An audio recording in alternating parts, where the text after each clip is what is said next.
اہل بیت میں دونوں کا نوکر ہوں، صحابہ اور اہل بیت میں دونوں کا نوکر ہوں۔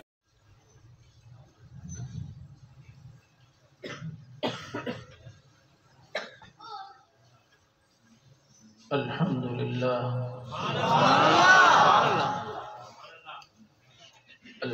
لله نحمده ونستعينه ونستغفره ونؤمن به ونتوكل عليه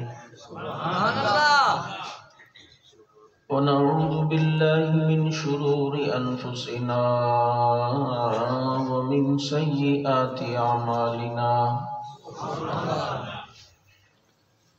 من يهدي الله فلا مضل له ومن يضلله فلا هادي له ونشهد أن لا إله إلا الله وحده لا شريك له ونشهد أن سيدنا وسندنا ومرشدنا وحبيبنا وطبيبنا وطبيب قلوبنا ومولانا محمدا عبده ورسوله صلى الله تعالى عليه وسلم أما بعد فأعوذ بالله من الشيطان الرجيم بسم الله الرحمن الرحيم ألم يجدك يتيما فآوى ووجدك ضالا فهدى قال تعالى في مقام آخر وللآخرة خير لك من الأولى صدق الله مولانا العظيم ونحن على ذلك لمن الشاهدين والشاكرين والحمد لله رب العالمين يا رب صل وسلم دائما أبدا على حبيبك خير الخلق كلهم هو الحبيب الذي ترجى شفاعته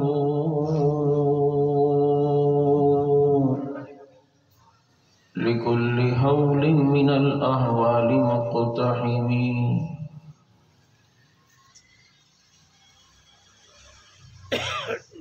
گر شمس و قمر کوئی ہاتھوں میں اٹھا لے پھر دولت کونین کو باہوں میں بسا لے پھر مجھ سے کوئی پوچھے تو ان میں سے کیا لے نالین محمد کو آنکھوں سے لگا لے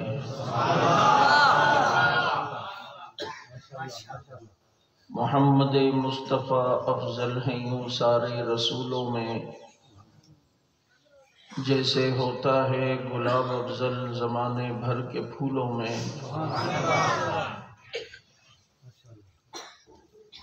اور جسے صدیق کی صداقت کا اعتراف نہیں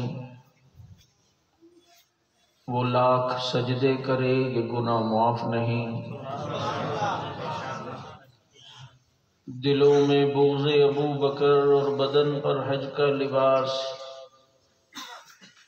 ابے یہ تیرے نصیب کے چکر ہیں طواف نہیں مجھ میں اور تیرے دشمن میں یہ فرق ہے اے عمر مجھ میں اور تیرے دشمن میں یہ فرق ہے اے عمر میں تیرے نام پہ مرتا ہوں وہ تیرے نام سے مرتا ہے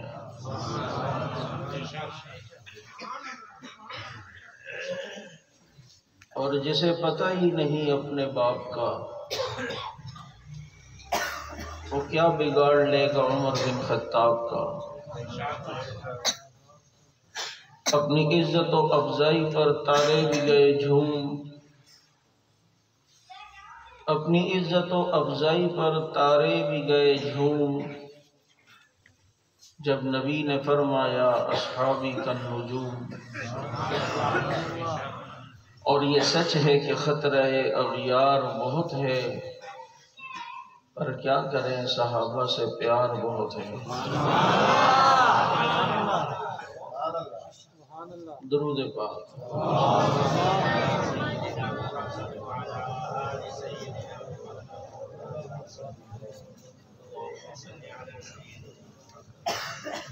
اس کی آواز تھوڑی ایکو شیکو نہیں چلاؤ، تھوڑی کم کرو، چیخ والی آواز نہ بنے، اوریجنل آواز ہو ہماری۔ اور میں آگے ہوں، پیچھے ہوں، دائیں ہوں، بائیں ہوں، ادھر ہوں، جہاں بھی ہوں، بس اس کو ایک ہی پہ رکھنا۔ ایسا نہ ہو میں پیچھے ہوں تو تم تیز کرو کہ مولوی پیچھے ہو گیا۔ میرا تعلق اس جماعت سے ہے کہ اگر ہم حکمت سے تھوڑا پیچھے بھی ہوں تو وہ آگے آنے کے لیے ہوتے ہیں۔ دیکھو بھائی، ذوق سے بیٹھنا ہے اور سمجھنا ہے۔ وہ کہتے ہیں نا چھپکے وپکے پھچکے شپکے تمہاری زبان میں، وہ تھوڑی سی لگاتا ہوں لیکن اس کے سامنے جس کو سمجھ بھی آئے۔ اب یہ دیکھو نا، میں ذرا سا بول رہا ہوں، یہ سیٹیاں بج رہی ہے مائک میں، تو یہ چین چین جو آوازیں آ رہی ہے نا، یہ ذرا ختم کرو، اس کو سادہ کرو۔ نہیں آتا اس کو سیٹ کرنا تو نو پرابلم، میں بغیر مائک کے بھی پیک کر سکتا ہوں۔ حق نواز والوں کو اللہ نے قدرتی مائک دیے ہوئے، اس لیے اگر اوپر کے مائک نہیں ہے تو اس کو بالکل سلو کر دو۔ اچھا میں بول رہا ہوں، تم ہل بھی نہیں رہے ہو میرے خیال میں۔ اردو سمجھ آ رہی ہے؟ فقیر اردو سمجھ آتی ہے یا نہیں آتی ہے؟ بس اس کو ذرا سیٹ کرو، تاکہ کیونکہ بعض دفعہ مقرر جب چوتھے گیئر میں آتا ہے نا تو وہ سامنے والے کو کچھ نہیں پتہ چل رہا ہوتا یہ بول کیا رہا ہے، اور ہم یہاں ایک زور لگاتے ہیں، جان لگاتے ہیں، جان اکیلی پہ لے کے گھوم رہے ہیں، اس لیے کہ سامنے والوں کو کوئی بات سمجھا دیں۔ صرف خطابت کا جوش جذبہ یہ وہ دکھانا مقصود نہیں ہوتا۔ کسی جگہ پر مجمع ایسا ہوتا ہے کہ جس کو چوتھا گیئر سمجھ آتا ہی نہیں ہے تو وہاں دوسرے گیئر میں چلو، کیونکہ کہیں کہیں روڈ ایسا ہوتے ہیں کہ جہاں کھڑے ہو تو وہاں گاڑی اس کے مطابق ہو، لیکن جہاں صاحب ذوق بیٹھے ہوتے ہیں تو وہاں ہم پانچواں گیئر بھی لگا لیتے ہیں۔ میرے دوستو، سیرت النبی صلی اللہ علیہ وسلم کے عنوان پر معنون آج کا یہ پروگرام، جس کی سب سے خوبصورت بات یہ ہے کہ بہت جلدی مجھے وقت دے دیا گیا ہے، اور ایسا ہی ہونا چاہیے پروگراموں میں، تاکہ جو نئے لوگ ہیں وہ بات کو سنیں۔ ورنہ مین مقرر کی بات آتی ہے 1 بجے تو اس وقت یہ بیچارے بابے چاچے یہ بزرگ یہ سارے جا رہے ہوتے ہیں، تو اس لیے نیا مجمع جو ہے وہ بات کو لینے والا نہیں بن رہا۔ سیرت النبی صلی اللہ علیہ وسلم کے بہت سارے عنوانات ہیں، اور وہ عنوان مختلف موضوعات پر مبنی اور مشتمل ہیں۔ حضور کے حسن کا ذکر کیا جائے تو یہ بھی سیرت ہے، حضور کے جمال کا ذکر کیا جائے تو یہ بھی سیرت ہے، حضور کے کردار کا ذکر کیا جائے تو یہ بھی سیرت ہے، حضور کے اخلاق کا ذکر کیا جائے تو یہ بھی سیرت ہے، حضور کے حسن کا ذکر کیا جائے تو یہ بھی سیرت ہے، حضور نے نماز کیسے پڑھی ذکر کیا جائے تو سیرت ہے، میرے نبی نے سجدہ کیسے کیا بیان کیا جائے تو سیرت ہے، میرے نبی آسمانوں پر کیسے گئے معراج کو بیان کرنا بھی سیرت ہے، میرے نبی کا سفر کیسا تھا حضر کیسا تھا بیان کرنا سیرت ہے، میرے نبی کے صبح و مساء کیسے تھے لیل و نہار کیسے تھے بیان کرنا سیرت ہے، میرے نبی کی ایک ایک ادا کا ذکر کرنا یہ سیرت ہے۔ جیسے سورج کی کرنوں کو کوئی شمار نہیں کر سکتا، میرے نبی کی سیرت کے پہلوؤں کو بھی کوئی شمار نہیں کر سکتا۔ سمندر کا کنارہ ہے لیکن نبی کی سیرت کا کوئی کنارہ نہیں۔ یہ وہ وسیع مفہوم ہے کہ جس کا احاطہ ہم کیسے کر سکتے ہیں کہ عطا اللہ شاہ بخاری رحمت اللہ علیہ ایک دن فرمانے لگے سیرت کے جلسے میں کہ مجھے 2-2.5 گھنٹے ملے ہیں اور لوگوں میں اس نبی کی سیرت 2-2.5 گھنٹے میں کیسے بیان کروں کہ جس نبی کی سیرت کو اللہ نے 23 سال میں قرآن کی صورت میں بیان کیا ہے۔ اس نبی کی سیرت کہ جس کی تعریف کرتے ہوئے خود خدا نے کہہ دیا ہو وَرَفَعْنَا لَكَ ذِكْرَكَ، میں نے تیرے ذکر کو بلند کر دیا ہے۔ اب جس کو رب بلند کر دے یا جس کو رب بلند کہہ دے اس بلندی تک سوچ بھی کوئی نہیں سکتا۔ بابا رب نے کہا کہ وَرَفَعْنَا لَكَ ذِكْرَكَ، ہم نے آپ کی سیرت کو، ذکر کو، آپ کی شان کو بلند کر دیا ہے۔ اب جس چیز کو رب بلند کہے تو انسانی احاطے میں اس بلندی کا تصور نہیں آ سکتا۔ بس اتنا مختصر سمجھ لو کہ وہ اتنا بلند ہے، اتنا بلند ہے، اتنا بلند ہے کہ جب جا رہے ہیں آسمان نیچے، سدرۃ المنتہا نیچے، بیت المعمور نیچے، یہاں تک کہ خدا کا عرش بھی نیچے اور اوپر میرا مصطفیٰ کھڑا ہوا ہے۔ وہ رب جس نے نبی کی سیرت کو بلند کیا، اس نے اپنے نبی سے ایک وعدہ کیا کہ الم یجدک یتیما فآویٰ، محبوب کیا ہم نے آپ کو یتیم نہیں پایا؟ فآویٰ، پھر میں نے آپ کو ٹھکانہ بھی دیا۔ اس آیت اور اس کے ترجمے کو نوٹ کرنا تاکہ آگے کی گفتگو جو میں کروں تو اسی آیت کو سامنے رکھتے ہوئے کرنا چاہ رہا ہوں، وہ آپ کے ذہن میں رہے کہ نبی کی زندگی کے 2 پہلو سمجھ لو، ایک یتیمی والے، ایک فآویٰ والے، ایک یتیمی والے، ایک اس کا نعم البدل جو رب نے فآویٰ ٹھکانہ دیا، ایک وہ سیرت کا پہلو ہے۔ اور دوسری جگہ اسی مفہوم کو بیان کرتے ہوئے رب نے فرمایا وَلَلْآخِرَةُ خَيْرٌ لَكَ مِنَ الْأُولَى، محبوب تیرے بعد کی زندگی کو پہلی زندگی سے بہتر بنا دوں گا۔ آپ جانتے ہیں دنیا میں جس کو جتنا عروج ملے لیکن عروج کے بعد زوال ہوتا ہے، یہ آیت بتا رہی ہے کہ میرے نبی کو عروج ہی عروج ہے، انہیں زوال نہیں ہے، عروج ہی عروج ہے، بلندی ہی بلندی ہے۔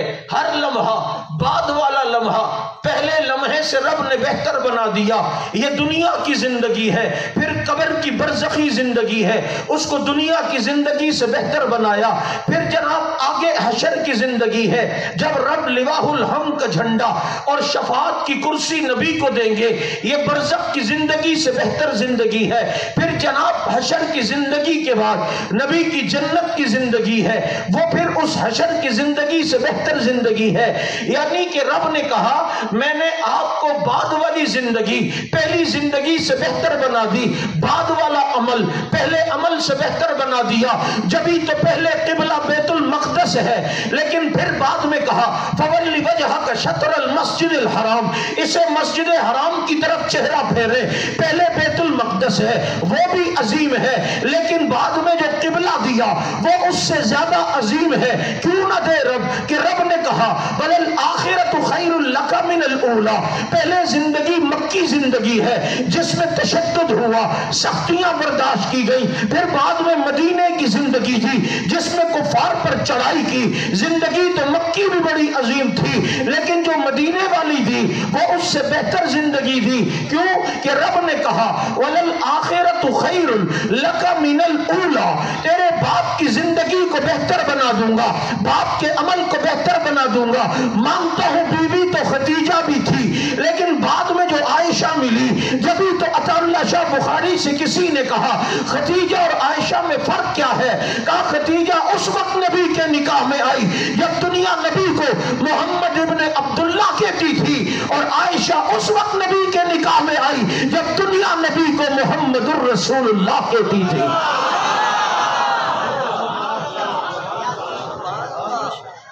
وَلَلْآخِرَةُ خَيْرٌ لَكَ مِنَ الْأُولَى، تیرے بعد کی زندگی کو، بعد کے عمل کو پہلے والے عمل سے بہتر بنا دوں گا۔ پہلے ہے نماز میں پڑھ لیا کر پیچھے تو بھی، لیکن بعد میں کب پیدا قرئ القرآن فاستمعوا لہ وانصتوا، اب جب تو کسی کے پیچھے پڑھ رہا ہو تو چپ ہو جا.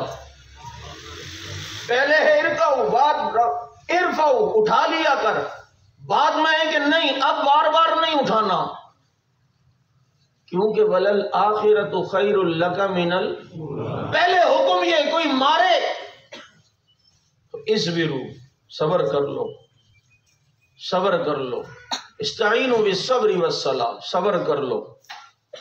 یہ صبر والی زندگی بھی بہتر. لیکن بعد میں کا فقاتلوا وجاہدوا فضربوا فوق الاعناق واضربوا منهم كل بنان. اب محبوب جو آنکھیں دکھائے اس کے جوڑ جوڑ پہ مارو. اسبرو کے بعد جاہدو آیا، عمل تو اسبرو والا بھی تھا، لیکن عمل جو بعد میں جاہدو والا، قاتلو والا اور پھر یجاہدون والا ملا، یہ اس سے بہتر کیوں؟ وَلَلْآخِرَةُ خَيْرٌ لَكَ مِنَ الْأُولَى. الم یجد کا یتیمن فآوا، محبوب آپ کو یتیم پایا، پھر آپ کے رب نے آپ کو ٹھکانہ دیا. کیسے یتیم پایا؟ یہ نبی یتیم پیدا ہوئے، انہیں کوئی سواری کرانے والا نہیں، انہیں کوئی سیر کروانے والا نہیں. وہ کسی کا باپ ہوتا ہے، وہ اپنے بچے کو سواری پہ بٹھا کر سفر کرواتا ہے، سیر کرواتا ہے، لیکن یہ تو یتیم ہے، اسے سواری کون کرائے، اس کو سیر کون کروائے؟ پھر باپ اپنے بچوں کے لیے کھلونے لاتا ہے، یہ تو یتیم ہے، اب اسے کھلونے کون دلائے؟ الم یجد کا یتیما، محبوب آپ یتیم ہیں اس لیے کہ آپ کا والد نہیں ہے. اگر فکر نہ کرو فآوا، تیرا رب تجھے ٹھکانہ بھی دے گا. اگر دنیا میں تیرا باپ نہیں جو تجھے کھلونے دلائے تو تیرا رب چاند کو تیرا کھلونا بنا دے گا. جہاں تیری انگلی جائے گی وہاں خدا کا چاند جائے گا. اگر تجھے سواری کرانے والا تیرا والد نہیں ہے تو میں براق کو تیری سواری بنا دوں گا. اگر تیرے والد نہیں ہے جو تجھے سیر کرائے، محبوب دنیا کا باپ اپنے بچے کو سیر کرائے گا تو کہاں لے کے جائے گا؟ جنگل کو کراس کرائے گا، بیابانوں کی طرف لے جائے گا، پہاڑوں کو کراس کروائے گا، ریگستانوں کو کراس کرائے گا، بازاروں اور بستیوں کی سیر کروائے گا. اب تیرا والد نہیں جو تجھے سیر کروائے. الم یجد کا یتیما، اس لیے کہ تو یتیم ہے تو فآوا، تجھے ٹھکانہ بھی دوں گا. اگر دنیا میں تیرا باپ ہوتا تو تجھے سواری کراتا، تو تجھے بازاروں میں لے جاتا، پہاڑوں میں لے جاتا، ریگستانوں میں لے جاتا، تیری گرد سفر میں مٹی آتی. لیکن فآوا، تیرا رب جو تجھے سواری کروائے گا اور جو تجھے سیر کروائے گا، اور تیرے گرد سفر پہ آسمان آئیں گے، تو آسمانوں کو کراس کرے گا، تو سدرۃ المنتہا کو کراس کرے گا، تو بیت المعمور کو کراس کرے گا، تو خدا کے عرش کو بھی کراس کرے گا، اور عرش معلی پر سواری کے ساتھ اپنا سفر طے کرتے ہوئے تو وہاں کی سیر کرے گا. دنیا کا باپ اپنے بچے کو عرش کی نہیں فرش کی سیر کرواتا ہے، تیرا رب تجھے عرش کی سیر کروائے گا. کیوں؟ الم یجد کا یتیمن فآوا، تو یتیم ہے، تیرے رب نے ٹھکانہ دیا ہے.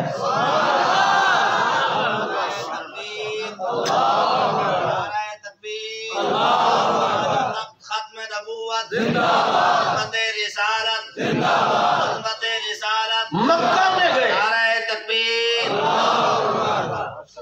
مکہ میں گئے، طائف میں گئے، بات کرنے لگے، بات سنتے نہیں طائف والے.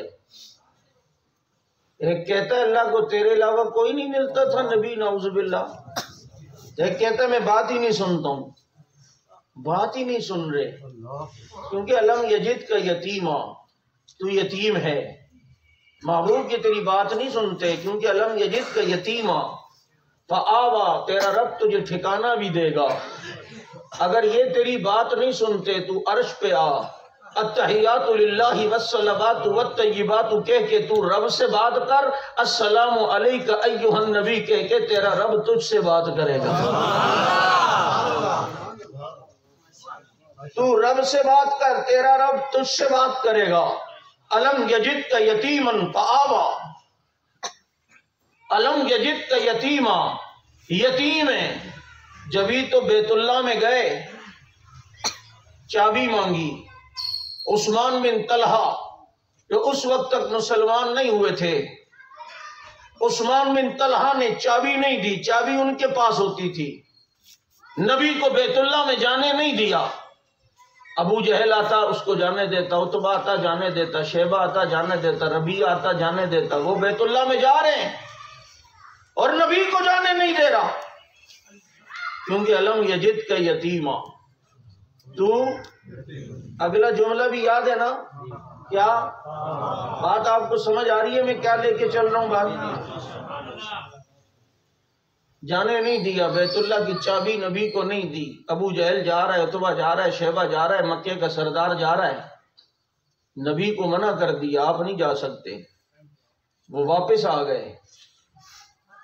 آج بھی کوئی حکومت کے زور پہ بیت اللہ کے اندر جائے تو بڑا حیران ہوتا ہے، او جی دیکھو یہ چلا گیا ہے، کچھ تو ہے نا، جب ہی بیت اللہ میں گیا ہم کیوں نہیں گئے؟ حکومت کے زور پر بیت اللہ میں جانا کمال نہیں، وہ ابو جہل بھی جاتا تھا، نبی کو روک دیا جاتا تھا۔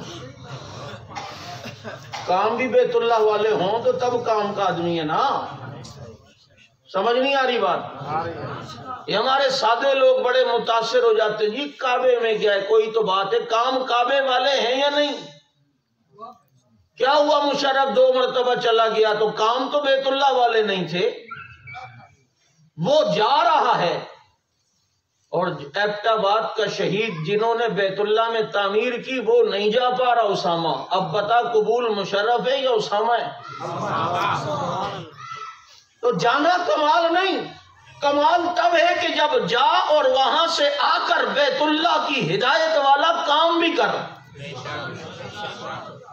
نبی کو نہیں جانے دیا، روک دیا، چابی نہیں دی، کیونکہ علم یجد کا یتیمہ، محبوب آپ یتیم ہیں، آپ کو جانے نہیں دیا۔ بیت اللہ کی چابی نبی کو نہیں دی کیونکہ علم یجد کا یتیمہ۔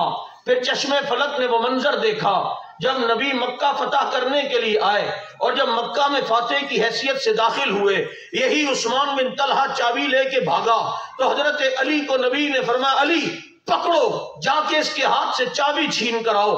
عثمان بن طلحہ کے ہاتھ سے حضرت علی نے چابیاں چھین کر میرے نبی کو لا کر دیں۔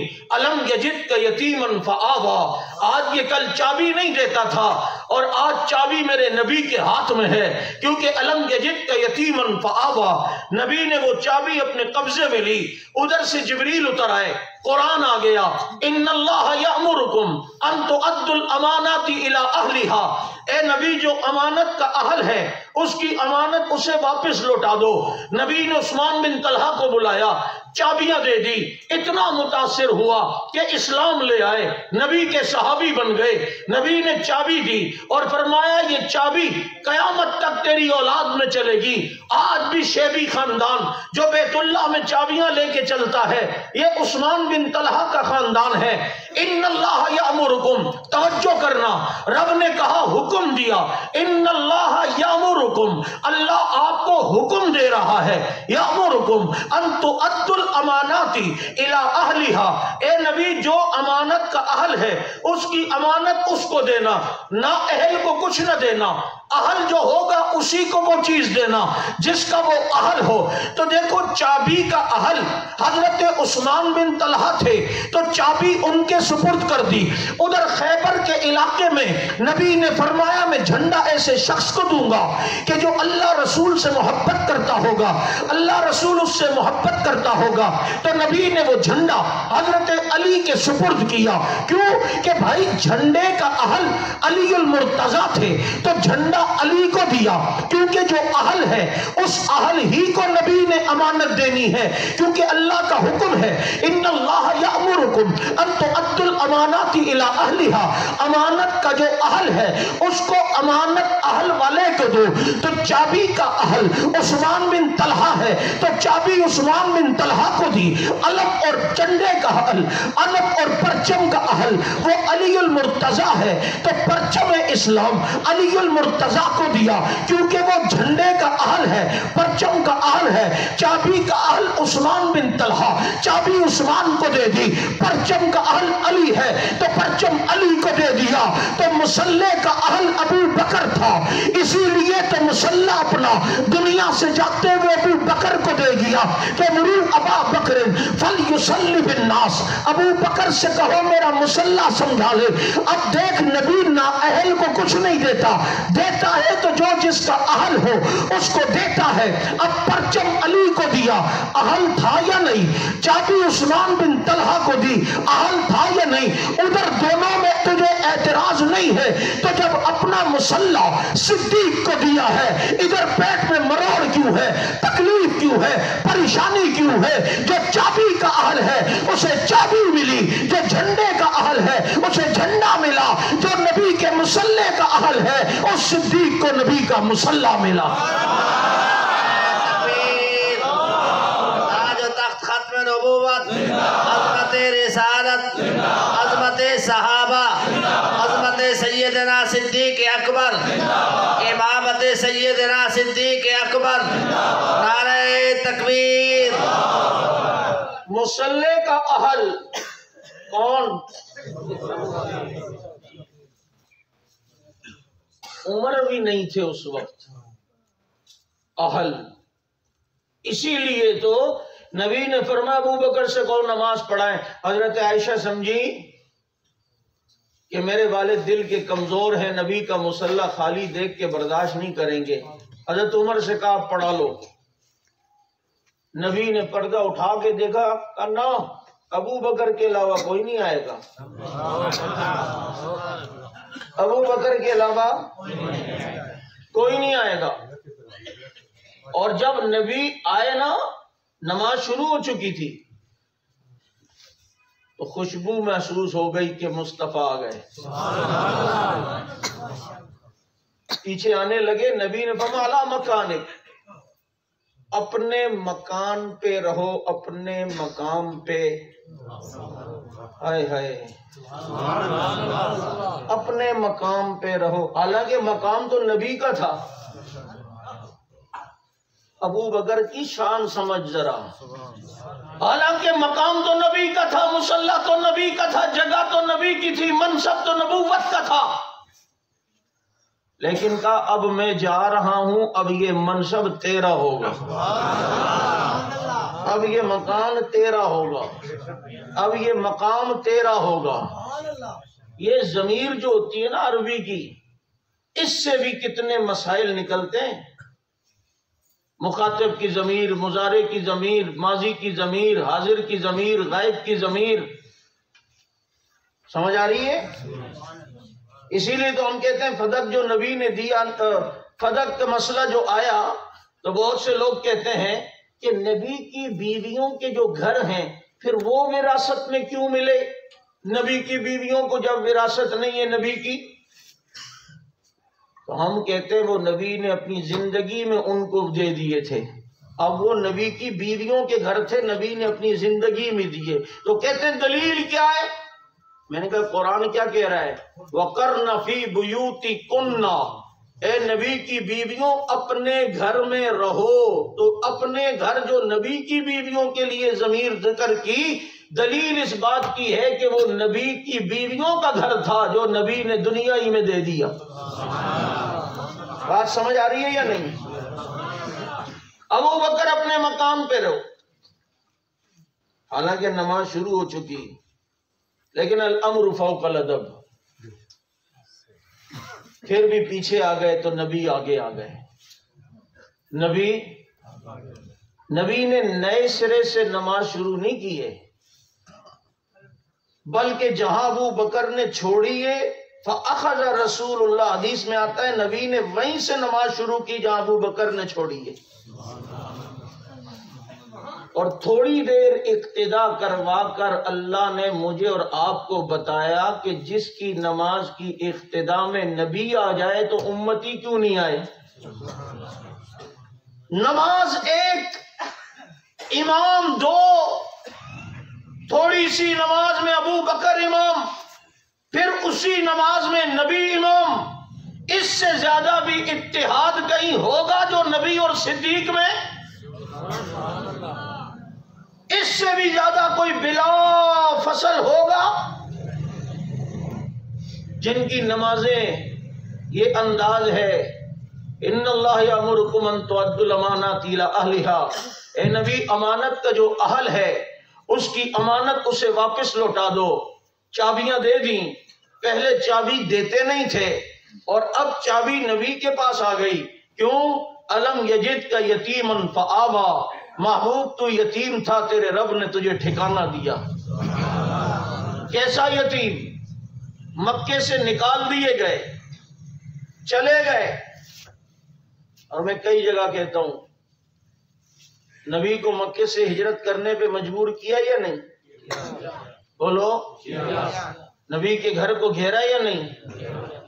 سارے کافروں نے نبی کے گھر کو گھیر لیا اور نبی نے حضرت علی کو اپنے بستر پہ سلا دیا، اور اس کی وجہ یہ تھی کہ علی تو میرے بستر پہ سو، تاکہ یہ باہر جتنے بھی کافر ہیں یہ تجھے نبی سمجھتے رہیں، وہ سمجھیں گے تو نبی ہے، وہ سمجھیں گے تیرے پاس جبریل آتا ہے، وہ سمجھیں گے تو معصوم ہے، اور جو کافر ہیں باہر وہ تجھے نبی سمجھیں گے، مسلمان تھوڑی سمجھیں گے، تو سمجھیں گے تو علی ہے۔ تو سلایا اس لیے سمجھتے رہیں گے کہ یہ مضارع ہے نا، مضارع مستقبل کے لیے بھی آتا ہے، میرے بستر پہ سو جا، یہ باہر جتنے بھی کافر ہیں سمجھیں گے تو نبی ہے، حالانکہ تو علی ہے۔ اصل میں مٹی اٹھا کے جو نبی نے پھینکی نا تو ان کی آنکھوں کی لائٹیں جو بند ہوئی نا تو اس میں کافروں کو بستر پہ سویا وہ علی نبی لگ رہا تھا، اور کہا جن کی بھی آنکھوں میں ایسی مٹیاں چلی جائیں گی وہ یہ سمجھے گا، ورنہ مسلمان تو سمجھے گا کہ نبی تو وہ ہے جو صدیق کے دروازے پہ جا رہا ہے،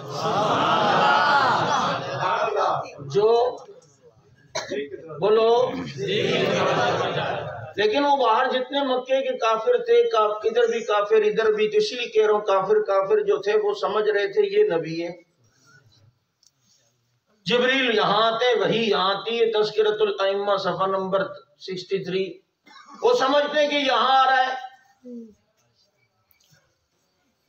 اور مقصد بھی یہی تھا، اللہ نے اس دن بتلانا تھا کہ محبوب جن کو مغالطہ ہوگا، جو ایمان والے نہیں ہوں گے وہ سمجھ رہے ہوں گے یہ نبی ہے، اور جو ایمان والے ہوں گے وہ انتظار کر رہے ہوں گے کہ نبی مدینے آ رہے ہیں، نبی مدینے جندے گھر وچ نبی آیا، جندے گھر وچ ساری دنیا نبی کے دروازے پر، اور نبی آج کسی کے دروازے پہ نظر آ رہا ہے، بولو کون؟ گئے اندر، صدیق چلنا ہے تو بس چلنا ہے، یہ بھی نہیں کہا کہ آقا 2 بچیاں ہیں ان کا کیا ہوگا، نابینا بوڑھا باپ ہے ان کا کیا ہوگا، پروانے کو چراغ بلبل کو پھول، بس صدیق کے لیے ہے خدا کا رسول، بس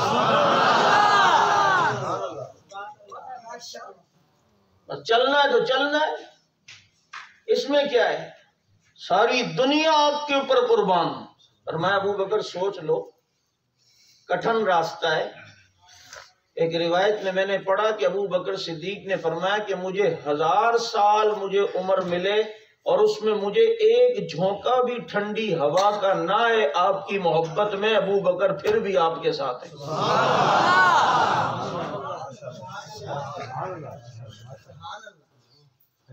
چلے گئے، نبی کو لے گئے، آج تڑپ کے کہتا ہے ابو بکر خلافت لے گیا، ابو بکر خلافت لے گیا۔ میں نے کہا چھوٹی بات ہے، ادھر دیکھ جفی مار کے نبی کو لے گیا ہے، تو ابھی تک خلافت پہ اٹکا ہوا ہے، وہ تو نبی کو لے گیا ہے، ایسا لے گیا ہے، کندھوں پہ بٹھا کے لے گیا ہے، غار میں لے گیا ہے، آج مزار میں لے گیا ہے۔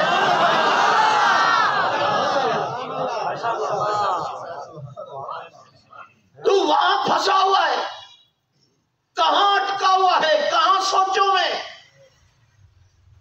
وہ دیکھ آج مزار میں بھی لے گیا ہے، اور کس جگہ پر ہیں؟ آج بھونکتا ہے کوئی ابو بکر پہ. میں نے کہا پتر تیری بھونک وہاں نہیں جاتی جہاں ابو بکر ہے، وہاں صرف امت کا درود جاتا ہے.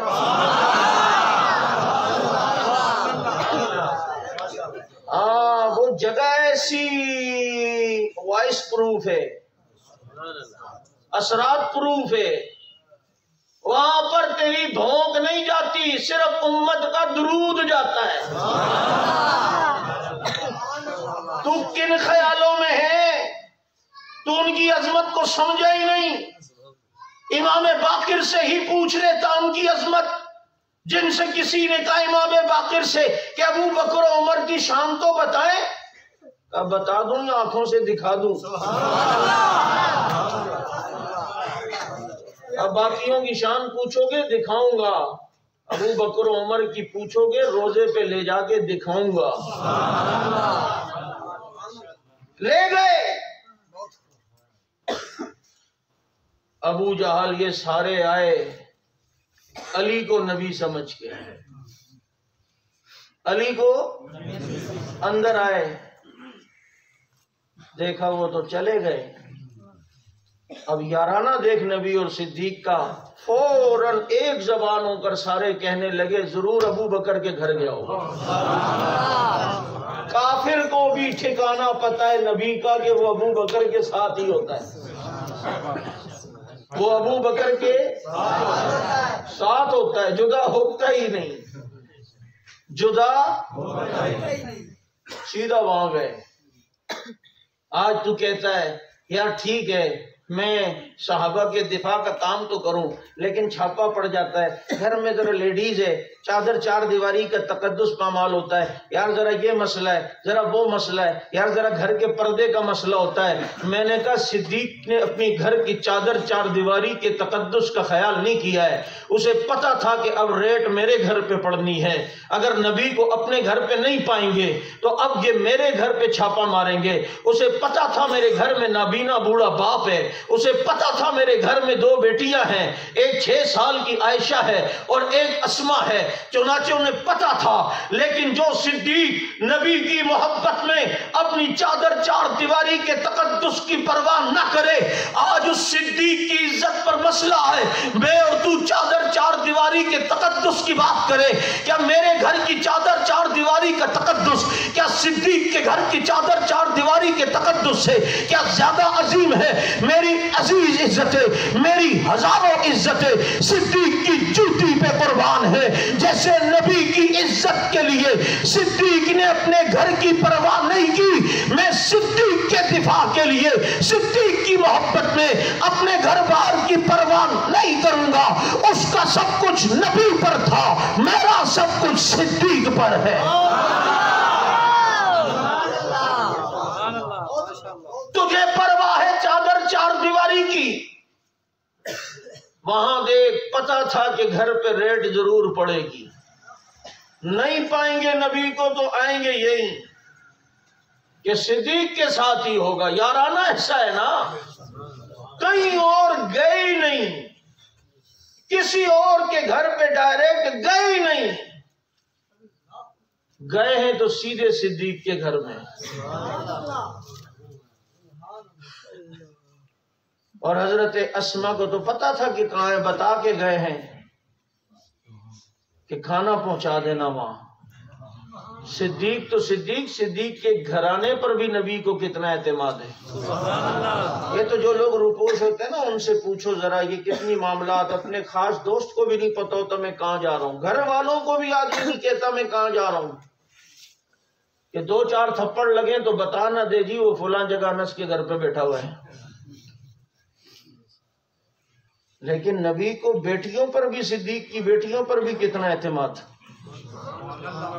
لو لمبا تڑنگا ابو جہل اندر گھس آیا، کہاں ہے نبی تمہارا باپ کہاں ہے؟ اسما کو کہا تمہیں پتا ہے؟ اب اگر کہے نہیں مجھے نہیں پتا تو تربیت تو صدیق کی گود میں ہوئی ہے، جھوٹ کیسے بولے؟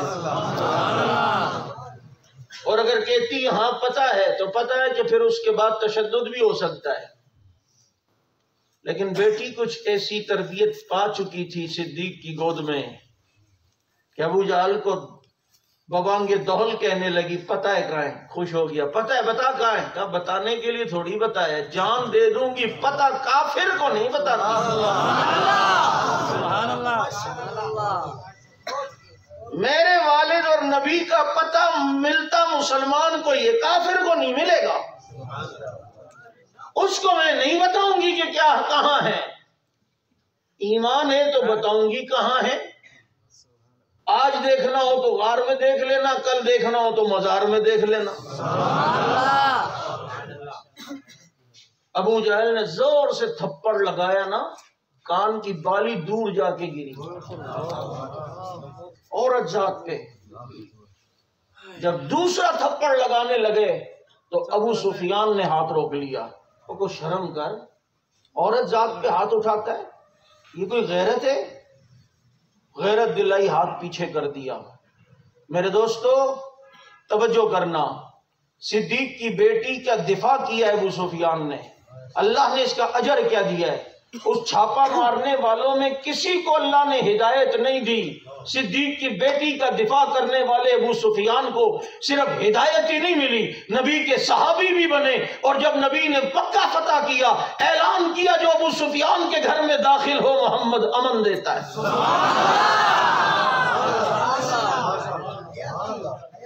حالانکہ چھاپے کے لیے آئے ہیں، اس ریٹ والی پوری ٹیم کا حصہ ہے ابو سفیان، اس وقت تک ایمان نہیں لائے۔ اس چھاپے میں ابو جہل بھی تھا، عتبہ بھی تھا، قتیبہ بھی تھا، شیبہ بھی تھا، ربیعہ بھی تھا، ابو سفیان بھی تھا، لیکن کسی کو ہدایت نہیں ملی۔ ابو سفیان کو کون سی نیکی ہدایت کی طرف لے گئی؟ وہ صدیق کی بیٹی کا دفاع تھا کہ جب دوسرا تھپڑ مارنے لگے تو ابو سفیان نے ہاتھ روک کے کہا خبردار عورت ذات پہ ہاتھ نہ اٹھانا، یہ ہماری غیرت کے خلاف ہے۔ صدیق کی بیٹی کا دفاع حالت کفر کے اندر ابو سفیان نے کیا، اللہ نے انہیں ہدایت کی دولت سے نوازا، روم کی فتح میں شریک کیا، قرآن کا حصہ ابو سفیان کو بنایا، ان کے بیٹے کو کاتب وحی بنایا، اور اللہ نے ابو سفیان کے گھر کو دارالامن قرار دیا۔ نبی نے ابو سفیان کو حنین کے جتنے بھی قیدی تھے ان پر رکھوالی کا امیر بنایا۔ یہ ساری سعادتیں اگر ابو سفیان کو ملی ہے تو اس نیکی کے بدلے میں ملی ہے جو صدیق کی بیٹی کے دفاع کے لیے تھی۔ تو آج میں اور آپ صدیق کی بیٹی کا دفاع کریں تو مسلمان ہیں، اللہ اور اسلام کو ترقی نہیں دے گا، ہمارے ایمان کو ترقی نہیں دے گا۔ یہ دیکھ لے صدیق کی بیٹی کے دفاع پہ کیا کچھ نہیں ملتا، اور جو بے اکرامی کرے اور دفاع نہیں کر رہا وہ سارے کافر ہو کے مرے، اسلام نہیں ملا انہیں، نہ ابو جہل کو، نہ عتبہ کو، نہ عتیبہ کو، نہ ربیعہ کو، نہ شیبہ کو، ایک کو ملا ابو سفیان۔ ہاتھ روکا، ہاتھ۔ آج صدیق کی بیٹی پر آنے والی گالی تو روک لے تو خدا کے یہاں کتنا مقام پائے گا، اور اس پہ اپنی جان دے دے تو کتنا مقام پائے گا۔ کہا تو جان لے لے، ٹکڑے کر دے، پتہ نہیں بتاؤں گی، ادھر آ ستمگر ہم ہنر آزمائیں، اور تو تیر آزما ہم جگر آزمائیں، پتہ نہیں بتاؤں گی۔ ہاں، اور لے گئے نبی کو۔ پھر بس میں صدیق کے ذکر پہ آ کے نا میں گم جاتا ہوں، 10 بار اسے ذکر کرتا ہوں، لیکن جو مزہ مجھے ابو بکر کے ذکر میں آتا ہے، تو تمہیں کیا پتا اس ذکر میں کیا تاثیر ہے۔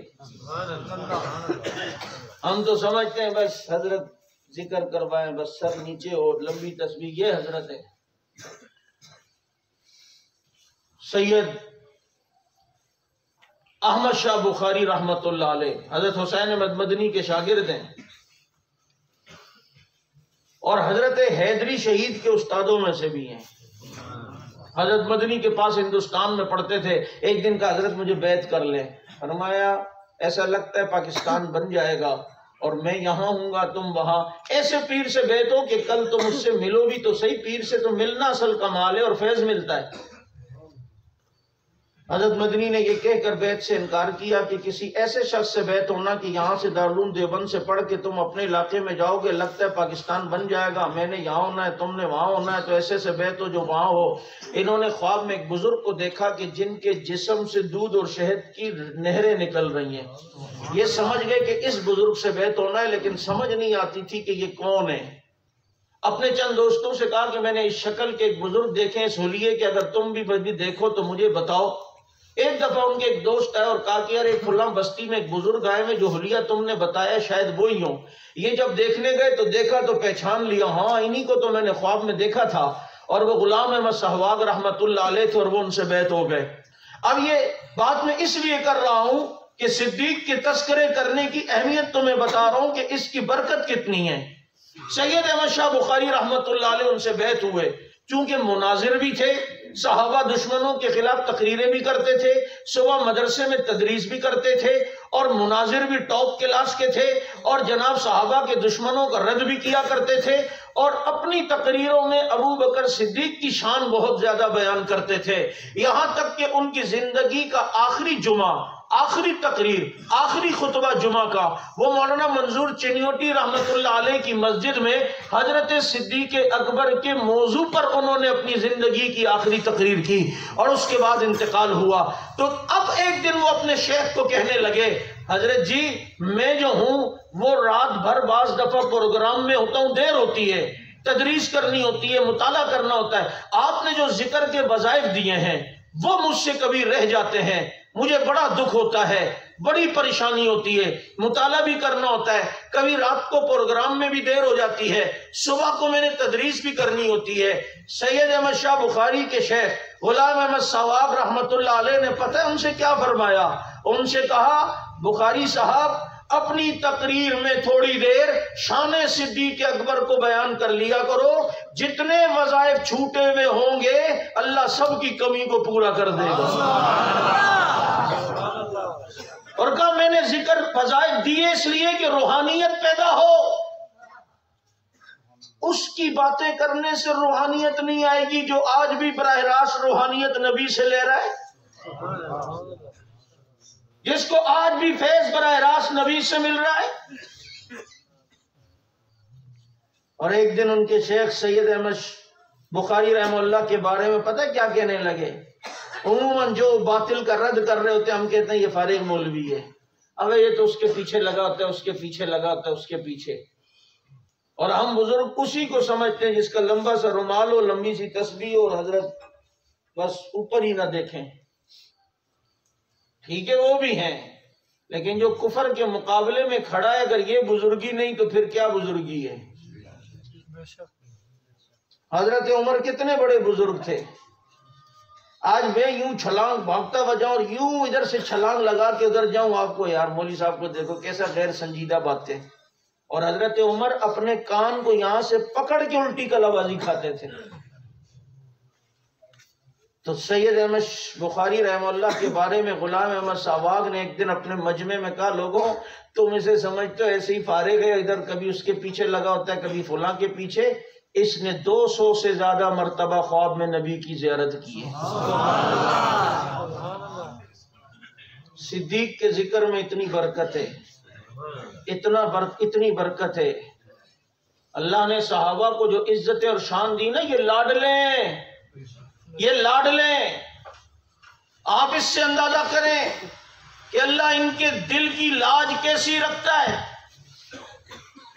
ایک غلام نبی کے چھوٹے بچے اپنے علاقے میں ڈاکوؤں نے اٹھا لیا، اغوا کیا، بکتے بکاتے مکہ مکرمہ میں آ کے بکے، مدینے میں آئے، نبی کے ہاتھ آئے، نبی نے خرید لیا، ان کا نام حضرت زید تھا، چھوٹے تھے، واقعہ آپ نے سنا ہے، حضرت زید رضی اللہ تعالیٰ عنہ، نبی نے ان کو اپنی غلامی میں لیا، ان کے والد بڑے تلاش کرتے ڈھونڈتے، فضائل اعمال میں بڑا واقعہ عجیب انداز میں لکھا ہے، آپ نے سنا ہوگا، تیز ہوائیں چلتی وہ زید کو یاد کرتے، بارشیں ہوتی وہ زید کو یاد کرتے، اے زید مجھے پتا ہو کہ تو کہاں ہے تو میں تیز گھوڑے پہ بیٹھ کر تیرے پاس آؤں۔ ایک دن کسی نے جا کے کہا کہ وہ تیرا بیٹا فلاں جگہ مکہ کے بازاروں میں بکا ہے اور ایک شخص کے پاس ہے، وہ وہاں سے بہت سارے پیسہ لے کر آئے، اپنے ساتھ اپنے بھائی کو بھی لائے اور نبی سے ملے اور کہا جی مجھے پتا چلا میرا بیٹا آپ کے پاس ہے، آپ برائے مہربانی یہ پیسے لیں، جتنی قیمت لیں، میرا بیٹا مجھے آزاد کر کے واپس کر دیں۔ پیغمبر اخلاق کریمہ کا مظاہرہ کرتے ہوئے فرماتے ہیں میں اسے بلاتا ہوں، آپ کے ساتھ جانا چاہے تو فری میں لے جاؤ، نہ جانا چاہے تو زبردستی نہیں۔ باپ کا سینہ چوڑا ہو گیا، بیٹا آخر باپ کے بغیر اور کس کے ساتھ رہے گا، وہ تو دیکھے گا تو شفقت پدری جوش مارے گی اور پھر میرے ساتھ چلا جائے گا، لیکن اسے پتہ نہیں تھا وہ جس زلفوں کا اسیر ہوا ہے، اس کی زلفوں کے آمد میں آنے والا، پھر وہ کسی اور جگہ سکون نہیں پاتا ہے۔ حضرت زید کو بلایا، نبی نے فرمایا زید انہیں جانتے ہو؟ کہا یہ میرے والد ہیں۔ انہیں جانتے ہو؟ یہ میرے چچا ہیں۔ مجھے بھی جانتے ہو؟ ہاں جی آپ کو بھی جانتا ہوں۔ آپ اب اشتہار دیتا ہوں، تو اپنے باپ اور چچا کے ساتھ جانا چاہتا ہے تو چلا جا، اور مجھے بھی جانتا ہے اگر میرے ساتھ رہنا چاہتا ہے تو تیری مرضی۔ زید اٹھے، نبی کے قریب آ کے بیٹھ گئے، کہا ایسے ہزاروں باپ محمد کی جوتی پہ قربان ہے، میں ایسا نہیں کر سکتا کہ آپ کو چھوڑ دوں، دنیا چھوڑ دوں گا۔ باپ نے کہا بیٹا پتا ہے کیا کہہ رہا میں کون ہوں؟ ابا جان جانتا ہوں تو میرا باپ ہے، لیکن جو میں نے سکون نبی کی آغوش میں دیکھا وہ ماں کی گود میں بھی نہیں ہے۔ ابا جان آپ کو کیا پتا، آپ سمجھتے ہو کہ آپ کی جدائی نے مجھے بہت غم دیا، واقعی دیا، کئی بازاروں سے بکتا ہوا آیا، لیکن جب چہرہ مصطفیٰ کو دیکھا تو سارے غم رب نے ختم کر دیے۔ میں ان کی اسیری سے نکل جاؤں تو مر جاؤں گا، محمد کا اسیر ہونا ہی میرے لیے آزادی ہے، نبی کا غلام بننا ہی میرے لیے کامیابی ہے۔ باپ کو تسلی ہوئی، بیٹا جب خوش ہے تو مجھے کیا پریشانی۔ نبی نے فرمایا آئندہ یہ زید بن حارثہ نہیں ہے، زید بن محمد ہے، عائشہ اس کی ماں ہے۔ زید بن محمد کہا جانے لگا۔ توجہ کرنا جو بات میں اگلی کر رہا ہوں، یہ صحابہ کتنے لاڈلے ہیں، ان کے دل میں آنے والا غم اور ملال اللہ تعالیٰ اس کا بھی کیسے ازالہ فرماتے ہیں۔ زید بن محمد کہا جانے لگا، سب انہیں زید بن محمد کہتے تھے۔ حضرت زید کے لیے بڑی فخر کی بات تھی کہ مجھے محمد کا بیٹا کہا جانے لگا، زید بن محمد۔ اتنے میں قرآن کریم کی کچھ عرصے بعد آیت آ گئی، ادعوہم لآبائہم هو اقسط عند اللہ۔ اے محبوب آئندہ جس کا جو حقیقی والد ہے اس بچے کو اس کے حقیقی والد کے نام سے پکارا جائے، اور یہی انصاف کی بات ہے۔ جب یہ آیت آئی کہ اب ان کے حقیقی باپ کی طرف نام منسوب کر کے بچوں کے نام کو پکارا جائے، تو نبی نے زید بن محمد کے بجائے دوبارہ زید بن حارثہ کہنا شروع کر دیا۔ حضرت زید کو بڑا دکھ ہوا، بڑا صدمہ ہوا کہ ایک نسبت جو مجھے ملی ہوئی تھی وہ نسبت مجھ سے خالی ہو گئی، وہ نسبت مجھ سے چھن گئی، وہ نسبت مجھ سے چلی گئی۔ ہائے مجھے زید بن محمد کے بجائے زید بن حارثہ کہا جانے لگا۔ دکھ ہوا صحابی کے دل میں، غم آیا صحابی کے دل میں۔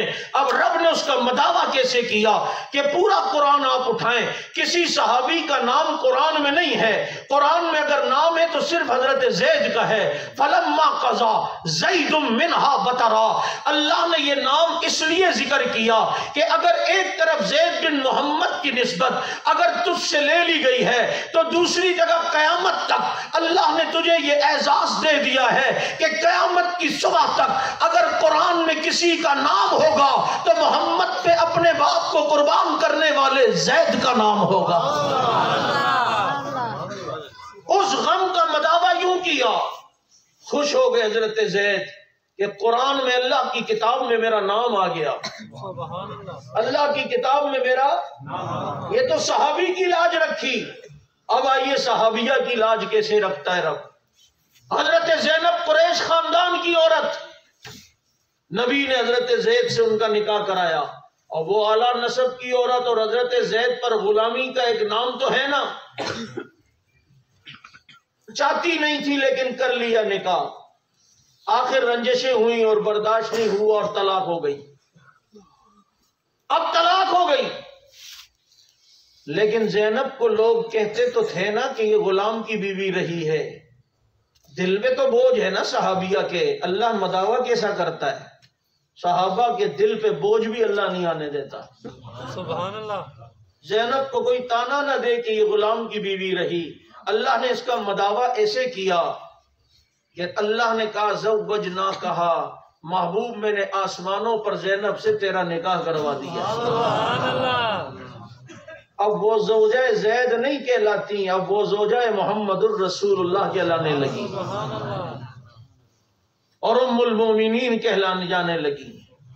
یہ نسبتیں اللہ نے دی تو نبی کی وجہ سے، جن کو مکہ سے نکالا جا رہا ہے، کیونکہ علم یجد کا یتیمہ، اس لیے کہ آپ یتیم ہیں، نکالا جا رہا ہے، چلے گئے ہیں، اور پھر مکہ میں فاتح کی حیثیت سے داخل ہو کر پورا مکہ نبی کے انڈر میں کیا جا رہا ہے۔ کیوں نہ کیا جائے کہ علم یجد کا یتیمن فآوا، آپ کو یتیم پایا لیکن آپ کے رب نے آپ کو ٹھکانہ بھی دیا۔ سبحان اللہ۔ میرے دوستو، علم یجد کا یتیمہ، محبوب آپ یتیم ہیں۔ مکے والے یوں غصے میں نبی کو دیکھ لیتے، کبھی آنکھیں نکالتے، کبھی گلے میں رسی ڈال کے گھسیٹتے، کبھی اوجڑی ڈال دیتے، کیونکہ علم یجد کا یتیمہ۔ لیکن ادھر جملے پہ غور کرنا، فآوا، ادھر فآوا کیسے ملا؟ اللہ نے نبی کو قرآن میں سورج کہا ہے، وَسِرَاجًا مُنِيرًا، محبوب آپ سورج ہیں۔ آپ جانتے ہیں سورج سے جو نبی کی مثال دی، اس کی کئی وجوہات ہیں، جن میں ایک وجہ یہ بھی ہے کہ سورج جب نکلتا ہے نا صبح صبح، اس کی کرنیں اس کے ساتھ نہیں ہوتی، تو اس وقت جو بھی سورج کو دیکھنا چاہے دیکھ سکتا ہے، غصے میں دیکھنا چاہے دیکھ سکتا ہے، آنکھیں پھاڑ کے دیکھنا چاہے سورج کو آنکھیں پھاڑ کے دیکھ سکتا ہے، سورج کو یوں آنکھ نکالنا چاہے تو آنکھ نکال کے بھی دیکھ سکتا ہے۔ بابا ابھی کرنیں نہیں ہے نا، جب 11-12 بجے یہ سورج اپنی کرنوں کے ساتھ جب چمکتا ہے، اب ذرا سورج کو آنکھ تو دکھا، یہ سورج کی کرنیں تیری آنکھوں کو واپس نہ کر دیں تو پھر کہنا، اب سورج کے سامنے آنکھ پھاڑ کے تو دکھا، یہ کرنیں اس کی تیری آنکھوں کو باہر نہ نکال دیں تو پھر کہنا۔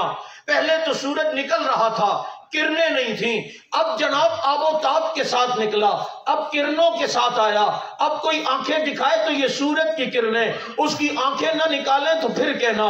یوں ہی میرے نبی فاران کی چوٹی سے طلوع ہوئے تو اکیلے تھے، ابھی کرنیں نہیں تھی، اسی لیے کسی نے پتھر مار لیا، کسی نے گالی دے دی، کسی نے گلے میں رسی ڈال کے گھسیٹ لی، لیکن جیسے جیسے یہ نبی کی کرنیں آتی چلی گئیں اور وہ کرنیں نبی کے قریب آتی چلی گئیں، شاید تم سمجھے نہیں ہو، وہ نبی کی کرنیں جب نبی کے ساتھ صحابہ کی صورت میں آتی گئیں، اب جب وہ سورج اپنے صحابہ کی کرنوں کے ساتھ آب و تاب کے ساتھ جب چمکا ہے، تو وہ سورج جب کرنوں کے ساتھ چمک کے ساتھ جب بدر میں آیا، اب جس نے آنکھیں دکھائیں تو کرنوں نے آنکھیں نکال کے دکھائیں یا نہیں؟ اب جب اس سورج کو احد کے میدان میں کسی نے آنکھیں پھاڑ کے دیکھنا چاہا تو سورج کی کرنوں نے اسے تگنی کا ناچ نچایا۔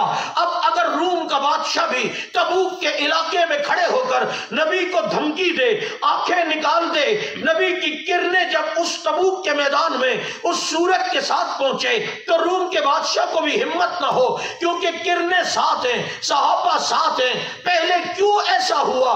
گلے میں رسی ڈالی، اب کیوں نہیں ہوتا ہے؟ اس لیے کہ اب صحابہ ساتھ ہیں، نبی کی کرنیں ساتھ ہیں، اسی کو تو رب نے کہا الم یجد کا یتیمن فآوا۔ اے نبی، آپ یتیم، رب نے آپ کو ٹھکانہ دیا۔ وہ کرنیں کون؟ بولو کون؟ وہ کرنیں کون؟ اب جب سورج کرنوں کے ساتھ نکلا، اب کوئی بدماشی کر سکتا تھا نبی کے سامنے؟ بولو۔ اب کرنیں اس کا تیاں پانچا کر کے دکھاتی تھیں، انہیں تگنی کا ناچ نچا کے دکھاتی تھیں۔ اسی لیے تو رب نے کہا یا ایھا النبی حسبک اللہ ومن اتبعک من المؤمنین۔ اے نبی تیرے لیے اللہ کافی ہے اور تیرے لیے تیرے صحابہ کافی ہیں. ما فوق الاسباب تیرے لیے اللہ کافی ہے اور ما تحت الاسباب تیرے لیے تیرے صحابہ کافی ہے. تو جہاں ہوگا یہ تیرے لیے جان کے نذرانے پیش کرنے والے تیرے ساتھ ہوں گے، جنہوں نے نبی کے سامنے بیٹھ کر زانو تلمس طے کیا، جنہوں نے پیغمبر کے حسن کو دیکھا، جنہوں نے جمال جہاں آرا کا نظارہ کیا. ہائے کتنے خوش نصیب ہیں. آج ہم نبی کی سیرت کو، حسن کو جب کسی تقریر میں سنتے ہیں تو ہمارا ذوق تازہ ہوتا ہے، ہمیں ایک لطف آتا ہے، روحانی نورانی سکون ملتا ہے. بتاؤ ہم نبی کا ذکر حسن کا سن کر اپنے دل میں اتنا سکون محسوس کرتے ہیں، اور جو نبی کے حسن کو براہ راست دیکھتے تھے ان کے دل میں رب نے کتنا سکون دیا تھا، ان کو رب نے کتنی عظمتوں سے نوازا تھا. جنہوں نے اپنا سب کچھ نبی پہ قربان کیا وہ کون؟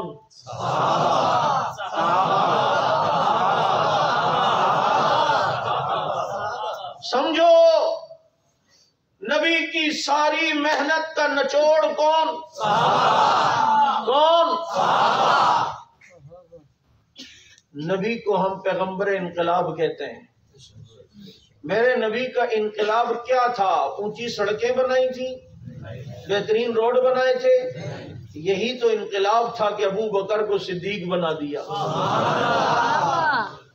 عمر کو فاروق بنا دیا، عثمان کو ذوالنورین بنا دیا، علی کو حیدر قرار بنا دیا، حسنین کو جنت کے جوانوں کا سردار بنا دیا، فاطمہ کو عورتوں کا سردار بنا دیا، اور تمام صحابہ کو رضی اللہ بنا دیا. کس نے ذروں کو ملایا صحرا کر دیا، کس نے قطروں کو ملایا دریا کر دیا، کس کی حکمت نے کیا یتیموں کو در یتیم اور غلاموں کو زمانے بھر کا مولا کر دیا. خود نہ تھے جو راہ پہ اوروں کے ہادی بن گئے، کیا نظر تھی جس نے مردوں کو مسیحا کر دیا. اور پھر محبت کتنی نبی کو صحابہ سے. بدر میں 313 کو نبی لائے، بار بار اللہ سے دعا کرتے ہیں اللہ میرے ان یاروں کو بچا لے.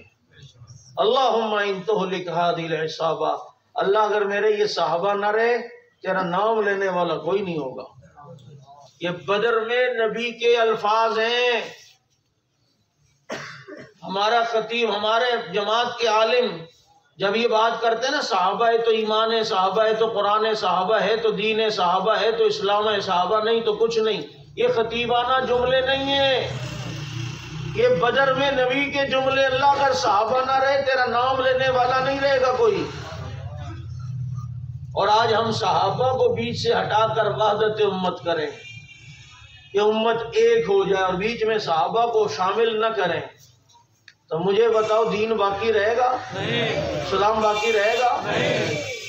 نبی بار بار دعا کر اللہ ان کو بچا لے، اللہ ان کو بچا لے، اللہ میرے یاروں کو بچا لے.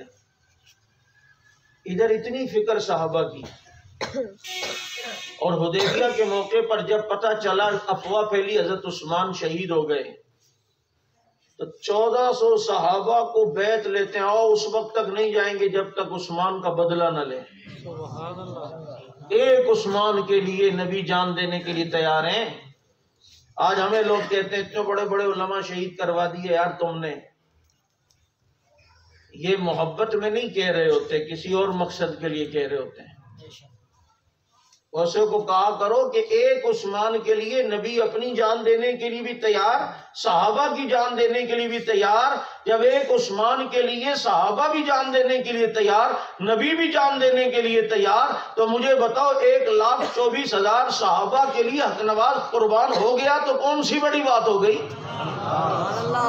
اعظم و حیدری فاروقی قربان ہو گیا تو کون سی بڑی بات ہو گئی؟ پوچھو آج مولوی صاحب سے، ہم صحابہ کو رضی اللہ کہتے ہیں، ان کو رضی اللہ کا ٹکٹ کس عمل پہ ملا ہے؟ کون سے عمل پہ ملا ہے؟ جب عثمان کے لیے جان دینے کا ارادہ ہو رہا ہے، جب ایک صحابی کے لیے جان دینے کا ارادہ ہو رہا ہے، اس وقت قرآن آیا لقد رضی اللہ عن المؤمنین اذ یبایعونک تحت الشجرہ. یہ جتنے بھی عثمان کے لیے بیعت کر رہے ہیں اللہ سب سے راضی ہو گیا. اس عمل پر، صحابی کے لیے جان دینے کے ارادے کے عمل پر اللہ نے صحابہ کو رضی اللہ کا ٹکٹ دیا ہے۔ یہاں بیٹھے ہوئے نیت کر لو تم بھی کہ صحابہ کے لیے جان دینی پڑی تو دیں گے انشاءاللہ۔ ارادہ تو کرو۔ ادھر ارادے پر رضی اللہ کا ٹکٹ مل رہا ہے، ادھر ہم ارادہ کریں گے اللہ ہم سے راضی نہیں ہوگا۔ او بابا راضی ہیں جبھی تو ہمارے شہداء کے قبروں سے خوشبوئیں آئی ہیں، ان کے چہرے ہم نے مسکراتے دیکھے ہیں، ان کی قبروں کی خوشبوئیں ہم نے سونگھی ہیں۔ گرانٹوں کے لیے تو نہیں گئے تھے، کرسیوں کے لیے تو نہیں گئے تھے، وہ تو امی عائشہ کے دوپٹے کے تحفظ کے لیے گئے تھے، وہ تو صدیق کی صداقت کے لیے گئے تھے، وہ تو نبی کے صحابہ کی عزت و ناموس کے لیے گئے تھے۔ جب گئے تھے تو اللہ نے کتنا اونچا مقام دیا۔